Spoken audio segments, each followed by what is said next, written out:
Okay, so in the diagram here, we have line segment AF, line segment DB, and they intersect at C. AD and FBE are drawn such that angle D is 65 degrees, angle CBE is 115 degrees, line segment DC is 7.2, AC is 9.6, and FC is 21.6, and they want us to find CB. Okay, so I labeled that X. We have a whole lot of information here. The more information they give us, the better. Okay?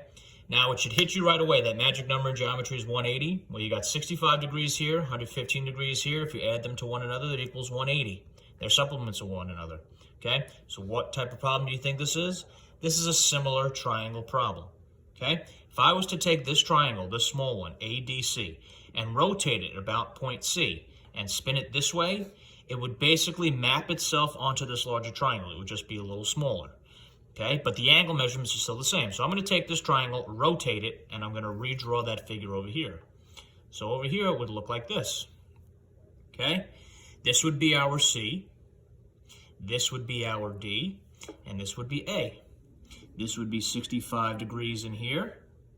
Okay, this would be 7.2 there, and this would be 9.6 here. So I have a similar triangle problem. I set up a proportion. 21.6 and 9.6, right? They're in a ratio together. And X and 7.2, they're in a ratio together. Okay? So let's do that. 21.6, right? Corresponds with 9.6. That equals, well, what's the other missing part in the triangle? The larger triangle, X. And that corresponds with 7.2. Okay, so I got to cross multiply, and that gives me 9.6x equals, well, I can't do decimal multiplication in my head, so let's do it quick. 21.6 times 7.2, and that gives me 155.52. In order to solve for x, I got to divide by 9.6 on both sides, and that is going to give me 16.2, which is choice 3. Very good.